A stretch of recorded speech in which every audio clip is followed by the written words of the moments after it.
U.S. will ultimately Well, I don't know if I can say that, but it could be. I mean, it's possible. Anything's possible. But in the meantime, we're getting everything we wanted: total security, total access to everything, have as many bases, have all the equipment that we want. And very importantly, you know, we're building the Golden Dome, we call it. It was called the Iron Dome. Somehow the Golden Dome sounded a little bit better, but we have a technology that's second to none. You saw what we did with Israel, and that's our genius that did that, and it's amazing. It's just, you know, it's foolproof, and we're going to be building it, and it works much better when we have access to Greenland. Just covers more territory, covers it more accurately.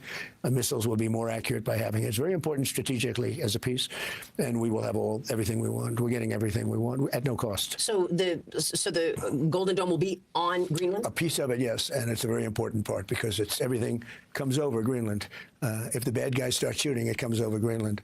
So we knock it down. It's pretty infallible. It's amazing. You know, Ronald Reagan had the idea a long time ago, but we didn't have any technology at that point. The concept was great, but there was no technology. Now we have unbelievable technology. I mean, virtually 100%. So what are we talking about? An acquisition of Greenland? Are you going to pay for it? I mean, we're talking about it. It's really being negotiated now, the details of it, but essentially it's total access. It's there's no end. There's no time limit. We're not doing a 99 or a 10-year or anything else, you know, the famous 99-year deals that you hear about, because countries can't do it for that. Countries go on longer. And so I think it's going to be something that's very well, already it's being reviewed very well. Well, I noticed the stock market went up very substantially after we announced it, but the details are being negotiated now. It'll be very good. So because the GDP of Greenland is like $3.3 billion, but people are valuing Greenland of between $50 billion and almost $1 trillion. So what are you willing to pay for Greenland? Well, I'm not going to have to pay anything. We're going to have total access to Greenland. We're going to have all military access that we want. We're going to be able to put what we need on Greenland because we want it. We're talking about national security and international security. So we're going to not have to pay anything other than the fact that we are building the Golden Dome, and the Golden Dome is going to be something that's going to be very amazing. It'll be Israel times probably 100. And we need it. I think we need it. And it's all going to be made in the United States. We have the best weapons in the world. We have the best companies in the world.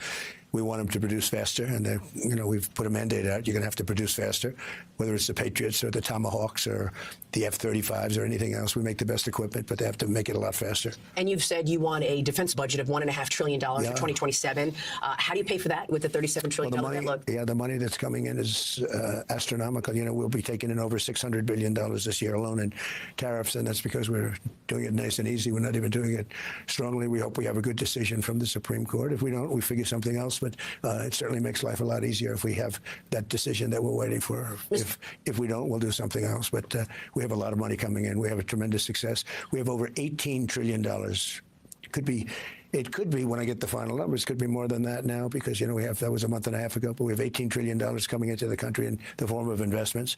We have thousands of businesses being built all over the country.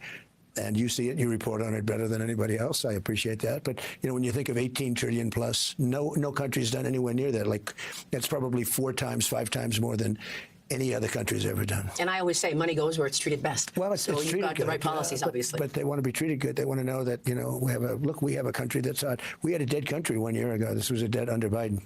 You know that better than anybody, but we were a dead country. The King of Saudi Arabia said it to me. I use it all the time. He said, you know, 1 year ago you were a dead country. Now you have the hottest country in the world. We're the hottest country in the world. Mr. President, are our relations with Europe deteriorating or worsening? I mean, French President Macron called the Greenland situation colonialism. European leaders have these emergency talks to try to retaliate or stop your plans. You're threatening France with 200% tariffs on wine and champagne. There's been a real reaction from the European group. So, well, they put a service charge on us, you know, which is something that they're going to have to remove. I think we get along good, but, you know, I've always debated, we are always going to be there for them, but will they be there for us? I've always said that, you know, if we ever needed them, because NATO has very much been a one-way street. We actually paid, until I came along, we were paying for, I think we paid 100% the cost of NATO. They weren't paying, and we were paying. We have hundreds of thousands of soldiers in Germany. We have 50,000 soldiers in other countries. We have a lot of soldiers, not only Europe and other places. And, you know, we want that to be reciprocal. We want to be liked and respected. So I've always said, and we get along very well with NATO, I think, but I've always said, will they be there if we ever needed them? And that's really the ultimate test. And I'm not sure of that. I know that we would have been there, or we would be there, but will they be there? And let's hope that that never happens. We've never needed them. We have never really asked anything of them. You know, they'll say they sent some troops to Afghanistan or this or that.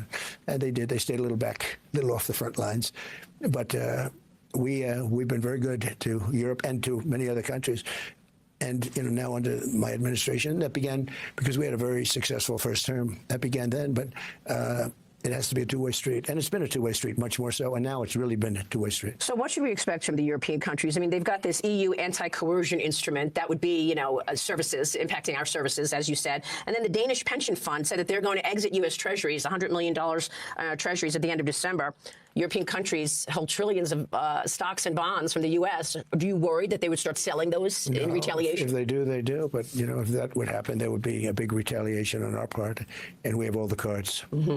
And how much of all of this, you've been so tough on so much, I mean, Venezuela, Iran, et cetera, a long list. How much of this is messages to China and Russia as well? I think they see what happens. Look, we attacked Iran. We wiped out their nuclear capacity one night. This was supposed to have been done for the last 25 years, and it wasn't, by American presidents. And we did it, and it was a tremendous success. We wiped out, as you know, al-Baghdadi, that's ISIS, the founder of ISIS, and he was rebuilding ISIS. I knocked him out first term.